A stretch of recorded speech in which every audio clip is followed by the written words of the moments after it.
tout simple. Les flèches vous indiquent que certaines molécules vont sortir, vont être extraites de la particule et vont se dissoudre dans le solvant.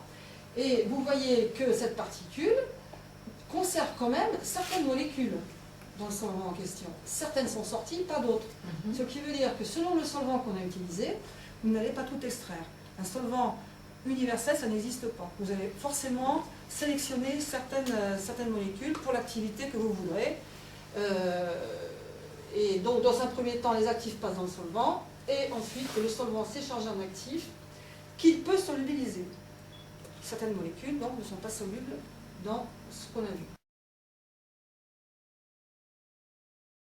On peut avoir des plantes qui donnent des activités nourrissantes pour la peau, exemple des céréales.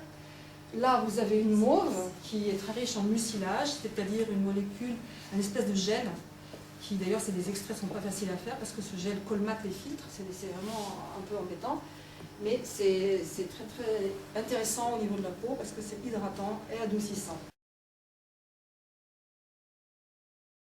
En solvant, mais l'éthanol permet de fluidifier et également extrait très très bien les principes actifs, si bien que là on peut avoir une extraction facile et très très rapidement obtenue.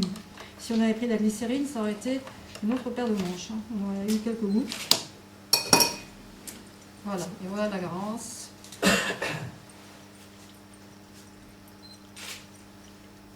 Bien entendu, les quantités de plantes sont également très maîtrisées. Tout ça, c'est pas dû au hasard, hein. C'est étudié, ça a été vraiment étudié au labo de façon très très précise. Alors vous voyez tout de suite, hein, la garance, rouge orangé, assez foncé. Il faut dire que je n'ai pas désigné sur la plante. Et la menthe, comme j'en ai mis pas mal, elle est verte mais un petit peu marron. Ça c'est normal, c'est la concentration, elle est très concentrée. Voilà. Et donc vous obtenez dans ce... Elle est meilleure, on appelle, ce flacon.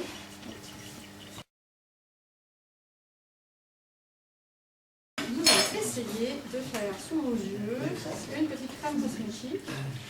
Donc je mets de l'eau, c'est toujours la base, il y a beaucoup d'eau dans un produit cosmétique. Je vais y mettre les éléments hydrosolubles, c'est-à-dire un peu d'extrait. Qu'est-ce que je vais prendre? Du guarana, tiens c'est rouge, ça va donner une belle couleur. Parce que là vous avez des exemples d'extrait. Donc, comme par hasard, ça vient de chez nous, hein, mais on ne va pas faire du tout pour la concurrence. Alors, une petite pipette. J'ai mis de l'extrait de guarana, qui est une plante sud-américaine, oui. Tout simplement parce que ça a une belle couleur et que le guarana est riche en vitamine C. Oui. Voilà. Donc c'est un actif tonique, on va dire, ça pour une crème de jour, tonifier la peau dès le matin, très belle, conforme et tout. Et après, vous rajoutez tout ce que vous Je vais rajouter tout ce qui est soluble dans l'eau. Voilà, vous voyez, ça je mélange, il n'y a pas de souci, il n'y a pas d'huile dans le bouillon. Vous avez mis quoi d'autre?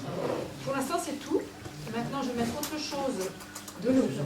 Que de l'eau. Je vais mettre de l'eau et de l'extrait. Et là, de la garance. Pour colorer. Pour colorer, sans le dire. Donc, vous allez mettre donc, de l'huile, mais pas trop trop. Alors là, j'ai mis un petit peu au pif. Hein. Voilà. Et les autres éléments lipophiles, à savoir un antioxydant base de romarin purifié. On n'en met pas beaucoup, hein. C'est des choses qui se mettent en très très petite quantité dans nos produits cosmétiques. Voilà. Un conservateur, mais pas un vilain conservateur parabène. C'est un conservateur qui a un nom chimique mais qui est agréé par les référentiels bio. Et puis on va parfumer. Alors, je sais pas, au choix, vous voulez lavande, santal ou citron. Citron. C'est parti. Voilà.